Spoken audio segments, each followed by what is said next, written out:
Le Sénat adore ce quinquennat, le deuxième quinquennat d'Emmanuel Macron. Pourquoi? Parce que le gouvernement n'a pas de majorité absolue à l'Assemblée nationale.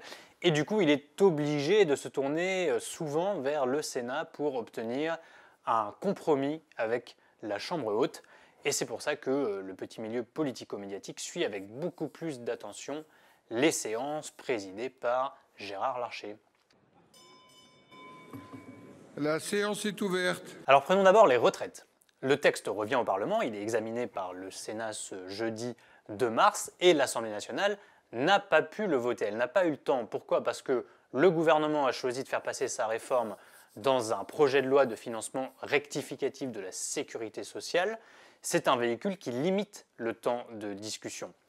Or, les discussions ont été très agitées à l'Assemblée nationale, mais ça devrait être plus apaisé au Sénat. D'autant plus que, en réalité, depuis 4 ans, tous les automnes, les sénateurs votent un amendement qui demande précisément une réforme des retraites, qui reporte l'âge légal de départ de 62 à 64 ans. C'est précisément ce que veut faire le gouvernement avec sa réforme, et c'est ce qui fait qu'Elisabeth Borne n'aura sans doute pas trop de mal à trouver un compromis avec la droite qui est majoritaire au Palais du Luxembourg. Autre sujet, l'immigration. Ça, c'est pour la fin mars.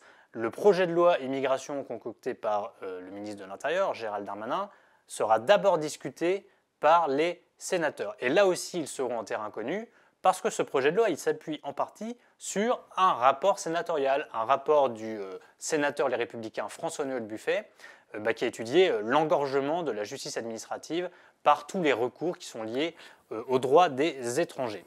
Mais la droite sénatoriale, qui est emmenée par Bruno Retailleau, elle va vouloir durcir ce texte. Elle réclame une politique migratoire globale, mais surtout ferme.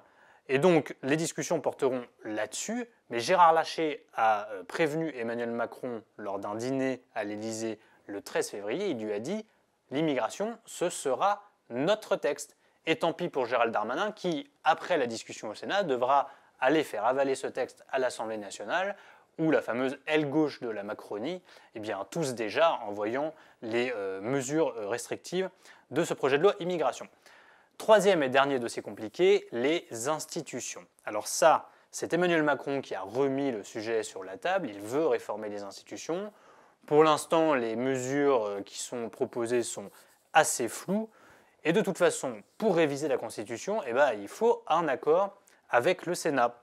Or, Gérard Larcher n'a pas l'air très enthousiaste, à part pour quelques mesures qui d'ailleurs ne relèvent pas forcément de la Constitution.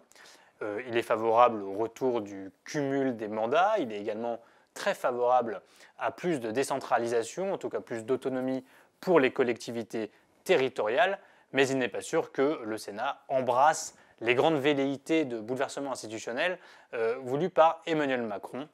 Donc la volonté du Sénat risque de s'imposer et il est à craindre que les bouleversements voulus par le président de la République terminent dans une poubelle du jardin du Luxembourg.